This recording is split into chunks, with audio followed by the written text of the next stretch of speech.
Muy buenas noches, queridos oyentes, hermanos en Cristo Jesús. Yo soy el hermano Alberto Colín, siervo de Dios. Hoy estamos a 21 de septiembre de este año 2023. Y en esta noche, aquí aproximadamente ya 7 de la noche, con 40 minutos por ahí más o menos, tiempo de México.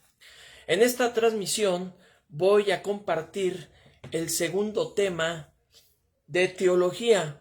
Acuérdese que estamos en el tema la existencia de Dios. Si usted no sigue, hermanos, el tema anterior se va a ir perdiendo, porque esto es teología y, hermanos, es importante poder conocer la teología. No porque la teología estudie a Dios no lo debemos de estudiar, porque Él no está limitado por nada ni por nadie. Él no se encierra en nadie. Por el contrario, nuestro Señor nos dice claramente que Él, los cielos de los cielos de los cielos, no lo pueden contener. Así es que la grandeza inescrutable. En esta segunda parte de teología del tema la existencia de Dios, voy a leer el Salmo número 19, que dice a la letra, muy conocido el texto, Salmo 19, versículo número 1. Dice así de la siguiente manera: los cielos cuentan la gloria de Dios, y el firmamento anuncia la obra de sus manos. Repito, los cielos cuentan la gloria de Dios y el firmamento anuncia la obra de sus manos.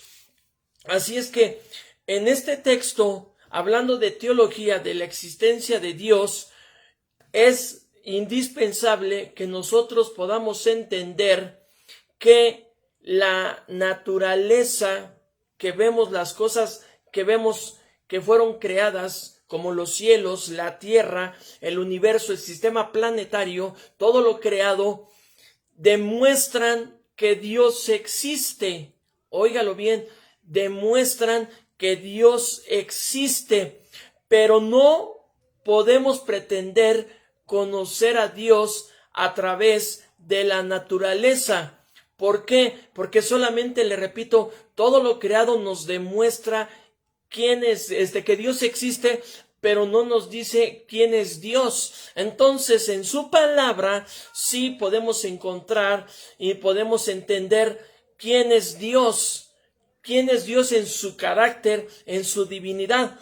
Entonces, el Salmo número 19, versículo 1, cuando nosotros, en el versículo 1, cuando nosotros lo leemos, de ahí podemos derivar el principio, fíjese bien, el principio axiomático de causa y efecto, el principio de la causalidad, es decir, todo tiene una causa y un efecto. Estamos hablando del principio causalidad. No lo vaya a confundir con la casualidad, porque para el cristiano, para la Biblia, no hay casualidades. Pero sí está en este Salmo número 19, versículo 1, el principio de causalidad. Es decir, si nosotros aquí, alrededor de donde vivimos, nosotros vemos la construcción de un edificio, es algo irrisible o algo ilógico que podamos llegar a pensar que ese edificio se llegó a construir por la nada. No, por ejemplo, nosotros vemos, un automóvil que no porque haya existido por la nada, sino más bien alguien lo ideó, alguien lo construyó, así como un edificio lo construyó. En un edificio vemos que un arquitecto, un ingeniero, fueron los que construyeron ese edificio. Un automóvil, un ingeniero automotriz. Entonces, ahí nosotros vemos el principio axiomático de causalidad. todo tiene una causa y efecto. El automóvil, el edificio, son los efectos de las causas. Las causas es en el edificio el ingeniero, el arquitecto. En el automóvil la causa es el ingeniero automotriz. Entonces, si nosotros hablamos de la creación de Dios, hablamos de todo lo creado, de las cosas visibles e incluso de las invisibles, entonces debemos de ver y saber quién es la causa más que Dios. Precisamente el Salmo 19, versículo 1 dice: los cielos cuentan la gloria de Dios y el firmamento anuncia la obra de sus manos. En la versión Dios habla hoy, así podemos nosotros leer este versículo, Salmo 19:1.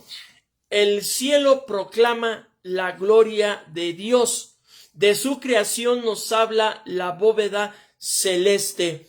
Entonces, es algo muy importante que cuando hablamos de el universo es a toda la creación que Dios hizo, de las cosas visibles e invisibles, porque nosotros sabemos que Dios tiene un ejército de ángeles. Entonces los ángeles no son visibles a los seres humanos. Entonces los ángeles son creación de Dios. Lo que Dios tiene preparado, como dice la palabra, cosas que ojo no vio ni oído oyó, son las que Dios ha preparado para los que le aman. Esas son cosas, ejemplo de las cosas invisibles. Entonces Dios, en la teología, podemos entender que Dios es el creador de todo lo existente, cosas visibles e invisibles. Bendito sea su santo nombre. Gloria a Dios. Mire cómo dice el libro de Apocalipsis,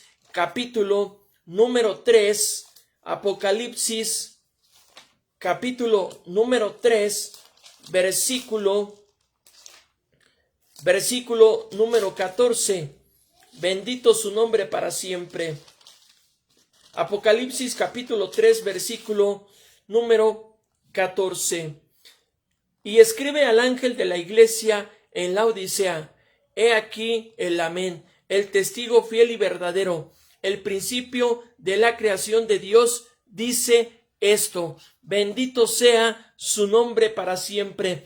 Entonces, fíjese bien, todo lo que nosotros vemos en la existencia de la creación, todas esas cosas nos demuestran que alguien lo hizo vivir y ese es nuestro Dios. Entonces, de alguna manera, todo lo que vemos es producto de la creación. Crear es producir algo de la nada.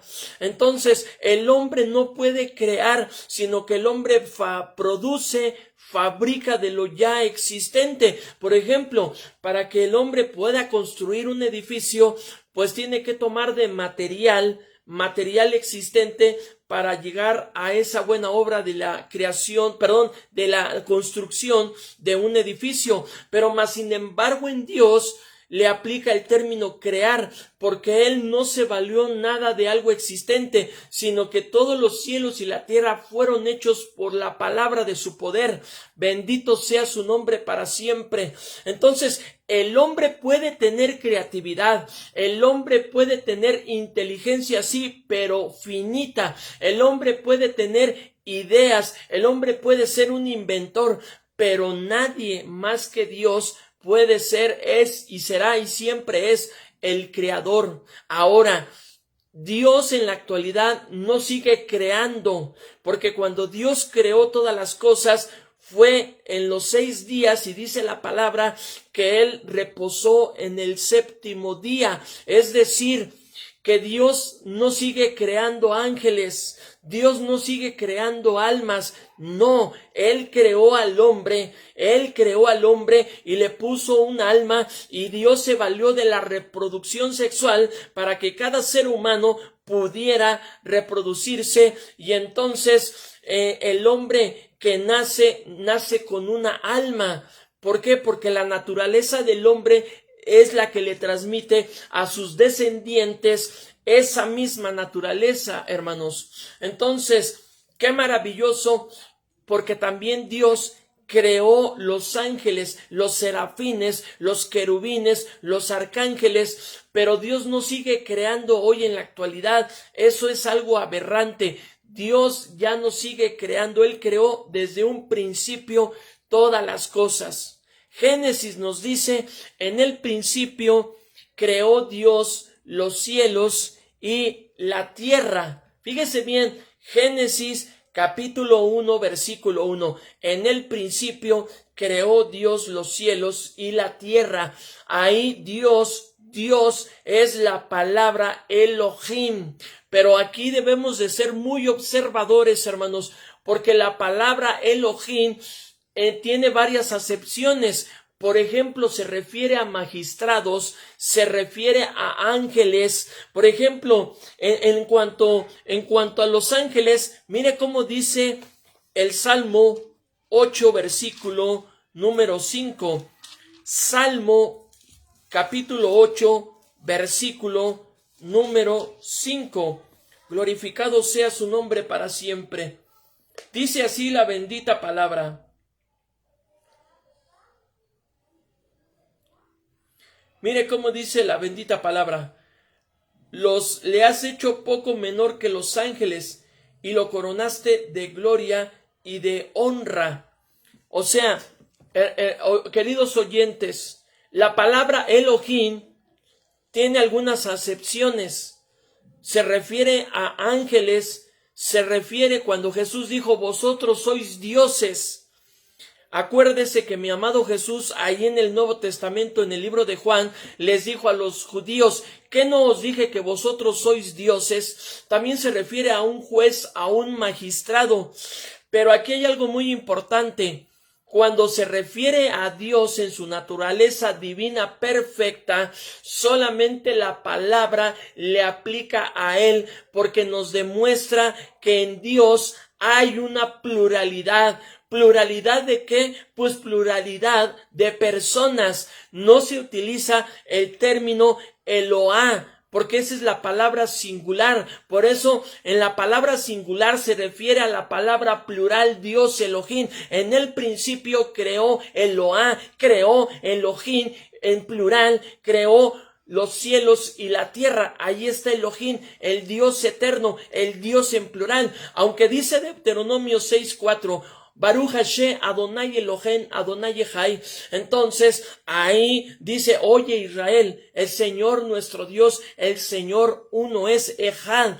Pero no quiere decir que Dios sea una sola persona, porque de antemano está la palabra Elohim, Elohim, que se refiere a la pluralidad de personas que hay en Dios, un solo Dios trino, el Padre eterno, el Adonai Yeshua Hamashiach y el Ruach HaKodesh, el Santo y bendito Espíritu Santo. Ahora bien, hermanos, quiero hacer una aclaración muy importante. Yo no estoy diciendo que no se deba de pronunciar la palabra Jehová. No, hermanos, no estoy diciendo que no la pronuncie si usted, porque así está en nuestra Biblia Reina Valera Jehová. Solamente yo vengo a hacerle una observación, porque es importante conocer el léxico de los idiomas originales, hermanos, del hebreo, del griego, del arameo, para poder sacarle una buena interpretación a la palabra de Dios. Es importante poder entender los significados. Lamentablemente, cuando esta bendita palabra que tenemos, la Reina Valera 1960, no respetó, el español no respetó algunas cosas que el léxico, que en el idioma hebreo se tienen que decir. Por ejemplo, hermanos, y no es para malinterpretar, y no estoy diciendo que no deba usted de decir Jehová, qué bueno, dígalo Jehová, pero quiero hacerle una total observación, que el nombre correcto es Yahvé, hermanos, pero Lamentablemente el español no respetó el léxico, no respetó y asentaron la palabra Jehová. Ahora, si usted la dice, no se preocupe, porque aquí no es tratar de tergiversar, no es de distorsionar las enseñanzas hermosas de la palabra de Dios, sino al contrario, enseñarlas y aplicarlas para nuestra vida y predicar el evangelio. Bendito sea el nombre del Señor. Ahora, fíjese bien, todos los seres humanos todos los seres humanos son prueba patente de la existencia de Dios. Ahí está el Salmo 19:1. Son prueba de la existencia de Dios. Todos los seres humanos que pueblan el mundo entero. Pero aquí hay algo muy importante. Si hablamos de que todos los seres humanos que son prueba patente de la existencia de Dios, podríamos entonces pensar, ¿qué acaso entonces todos proceden de la nada? ¿O qué acaso todos proceden unos de otros en serie infinita? ¿O qué acaso entonces proceden de Dios? A estas cuestiones nosotros podemos decir que es algo ilógico y no aceptable decir que todos los seres humanos proceden de la nada. Es decir, si usted tiene un cajón vacío, es algo ilógico que usted de ese cajón vacío pueda sacar algo de la nada. Puede usted sacar un pan, algo de la nada. Es algo ilógico, hermanos, decir que todos los seres humanos proceden unos de otros en serie infinita. Es algo no aceptable, porque el primer eslabón, el primer ser humano, alguien tuvo que haberlo creado, alguien tuvo que haberlo creado y darle existencia y darle un alma, y ese fue nuestro Dios, como dijo Génesis capítulo 1 versículo 26. Elohim Yahvé dijo: hagamos al hombre a nuestra imagen, conforme a nuestra semejanza, y señoree en los peces del mar y en las aves de los cielos y en todos los animales que se arrastran sobre la tierra. Bendito sea a su nombre, sea toda la gloria. Mi alma te alaba. Ahora, fíjese bien algo muy importante. El filósofo francés Descartes dijo en filosofía algo muy importante: pienso, luego existo. Es decir, fíjese bien esa frase, pienso, luego existo. Entendamos qué quiso decir Descartes con esa frase: que si nosotros nos damos cuenta de que existimos, es en virtud de qué pensamos. Óigalo bien, una de las características de Dios en su personalidad es el pensamiento, porque nosotros pensamos porque Dios tiene pensamientos, y en esa imagen es una de las cuales vemos reflejada la imagen en nosotros. No porque Dios tenga cuerpo, sino porque Dios es un ser incorpóreo. Entonces, ese pensamiento, porque Dios tiene pensamientos, por eso nosotros tenemos pensamientos. Entonces, Descartes dijo: pienso, luego existo. Entonces, si nos damos cuenta de que existimos, es en virtud de que pensamos. Ahora, ese pensamiento razona naturalmente acerca de lo que es bueno y lo que es malo, lo que es bello moralmente hablando y lo que es feo en el mismo sentido, reflejando los dictados morales de nuestra conciencia. Ahora bien, fíjese bien, la ley moral se encuentra en todos los seres humanos que pueblan la tierra, ya que todos tienen sentido del bien y del mal, capacidad esta que da forma a la disciplina social que sanciona a los infractores. Ahora bien, esa ley moral que estoy hablando, me estoy refiriendo, obliga a todos los miembros de la sociedad que hay en la tierra, sin excepción alguna, con lo que dicha ley demuestra ser superior al hombre, puesto que le establece al hombre una responsabilidad y lo juzga por ello.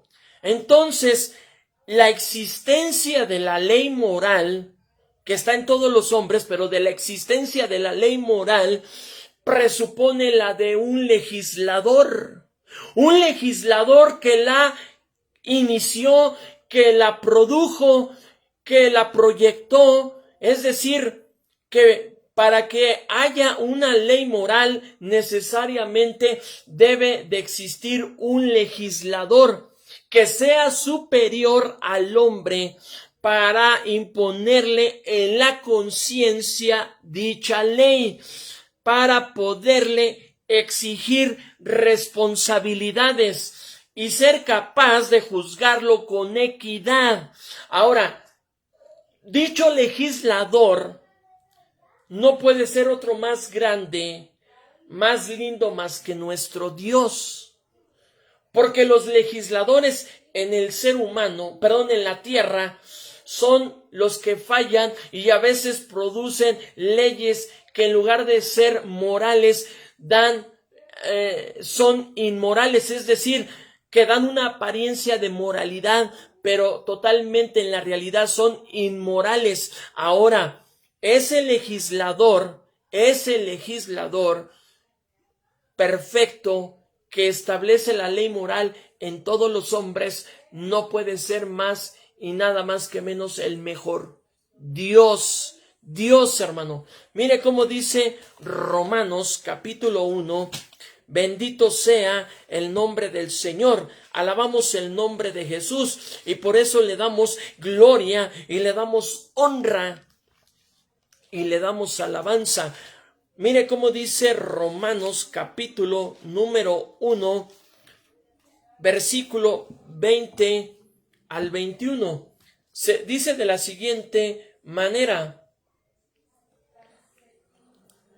porque las cosas invisibles de él, su eterno poder y deidad, se hacen claramente visibles desde la creación del mundo, siendo entendidas por medio de las cosas hechas, de modo que no tienen excusa, pues habiendo conocido a Dios no le glorificaron como a Dios, ni le dieron gracias, sino que se envanecieron en sus razonamientos y su necio corazón fue entenebrecido. Entonces, fíjese bien, nuestro legislador perfecto y único para poder establecer una correcta ley moral entre los hombres es solamente nuestro Dios. Bendito sea su santo nombre. Bendito sea a su santo nombre. Fíjese bien, si de la existencia del universo se concluye razonablemente la existencia del Creador, porque ya vimos causa y efecto, eso lo debe usted de notar, la conservación de ese universo presupone inteligencia de él, de Dios suya, que la ordena y preserva en todas las cosas. Bendito sea su nombre para siempre. Por ejemplo, nosotros podemos observar el orden que se admira en todos los sistemas planetarios que forman el cosmos. Y esto no puede ser producto de la casualidad, del azar, ya que el orden necesariamente es una característica de la inteligencia. Esa inteligencia que se refiere al universo no puede ser finita, sino que tiene que ser completamente infinita. Bendito su nombre para siempre, porque si Dios lo que Dios creó, tiene que ser aún mayor Dios de lo que creó, y no viceversa, porque eso sería algo ilógico. Ahora, nosotros podemos observar un regimiento militar, un regimiento militar que, fíjese bien, normalmente podemos observar que va marchando un regimiento que es una unidad militar que por lo general agrupa a varios batallones, normalmente entre 2 y 4, en donde es mandado por un coronel con su plana mayor. Estamos hablando de un regimiento militar que va dirigido por un coronel. Ahora, al marchar ordenadamente, pues entonces necesita de un superior que lo dirija, un coronel. Luego entonces un regimiento que desfila observando todos los movimientos correctos, regimiento militar, nos hace entender, número 1, que alguien lo formó, y número 2, que alguien lo dirige. Ahora bien, cuando hablamos del universo, del sistema planetario, de todas las cosas visibles e invisibles que están creadas por Dios, entonces el universo desde la partícula ahora es la subatómica. Al parecer es la partícula más pequeña que el átomo, la partícula subatómica, hasta la mayor de las galaxias.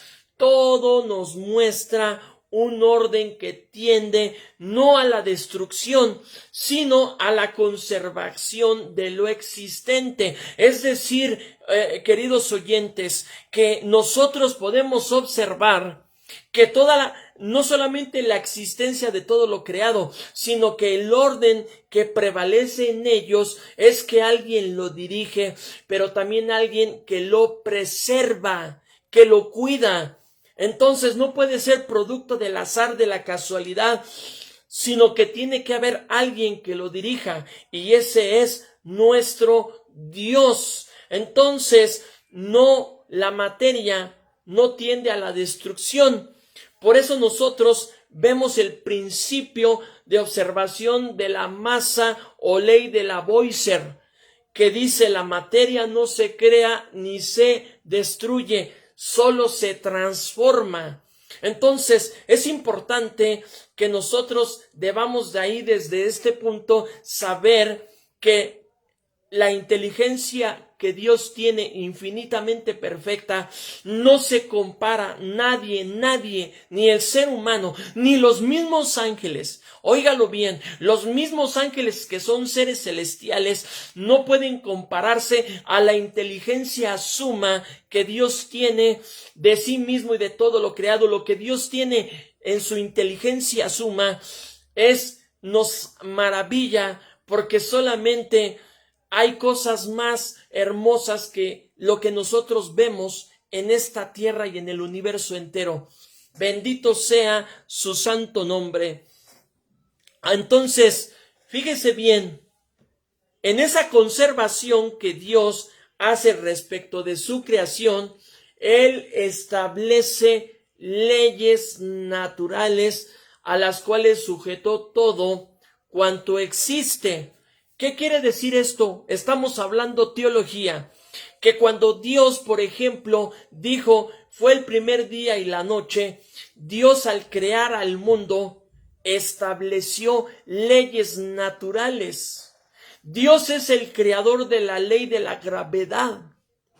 Pues con esas leyes naturales, Dios se las creó para conservar su creación, el mundo, el sistema planetario y todo lo existente, con leyes naturales. Pues ese nuestro Dios que creó esas leyes naturales también es el mismo que las puede violar. ¿Qué quiere decir? Que mi amado Jesús, cuando resucitó, dice que la tumba estaba sellada, no podía entrar ni nadie, pero cuando mi amado Señor resucitó, Él traspasó las paredes, Él traspasó la tumba y salió victorioso. Dios puede, hermanos, violar las mismas leyes naturales que Él creó, las mismas que Él puede violar. Bendito su nombre para siempre. Ahora, no solamente con leyes naturales procura Dios la conservación de lo creado, sino que también para la especie humana Dios establece leyes morales y éticas. Nosotros podemos ahí observar el decálogo, los 10 mandamientos en el libro del Éxodo, que Dios conserva su creación estableciendo leyes morales éticas para normar la conducta del ser humano en sociedad. Es decir, que Dios se preocupa en el ser humano y le establece leyes morales, leyes éticas. Ahí, hermanos, Dios es demasiado, bueno, no demasiado, Dios es algo inimaginable, tan sabio y tan inteligente que no podemos entender esa inteligencia que Él dio, que Él tiene sobre sí mismo y con respecto a su creación. Bendito sea su nombre para siempre. Aleluya. Entonces, hasta aquí vamos a dejar esta segunda parte. Óigalo bien. En unos días voy a entrar con la tercera parte de teología en el tema de la existencia de Dios. Y vamos a ver en esta tercera parte que Dios es un ser incorpóreo, no corpóreo, sino incorpóreo. Y como ser incorpóreo, lógicamente y razonablemente es un espíritu puro y simplísimo, infinitamente perfecto, infinitamente santo, infinitamente misericordioso, infinitamente impecable, porque para eso dijo en Isaías: Santo, santo, santo, Yahvé de los ejércitos, santo, santo, Yahvé de los ejércitos. Toda la tierra está llena de su gloria. Alabado sea su nombre para siempre. Entonces, es importante, queridos oyentes, lea la Biblia, escudriñe la Biblia. Si usted no lo hace, si usted no se le interesa por leer la Biblia y usted está más amarrado del hombre, porque usted, hermano, usted, si no se amarra de Cristo, de su palabra, va a llegar alguien, como a mí me ha tocado. Yo no sé si era judío, hermanos, pero hace pocas semanas, no tiene mucho predicando en la Alameda, a mí me llegó uno que me dijo que es judío y sabe mucho de la Biblia. Pues fue y me exhortó y me regañó y me dice: es que no se dice Jesús, porque eso es, me dijo que significaba animal o algo así. Y le dije: no es cierto, porque este Palacios, el barbudo de Puebla, dice que Jesús significa caballo. Mentira, hermanos. Tengamos cuidado. El nombre de Yeshua es un nombre santo. Y no se dice Yahshua o Yeshua. No, se dice Yeshua, Yeshua HaMashiach. Bendito sea su nombre.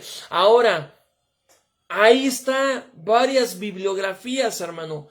Necesitamos meternos a la palabra de Dios, necesitamos meternos a la palabra de Dios. Y le vuelvo a hacer nuevamente la observación.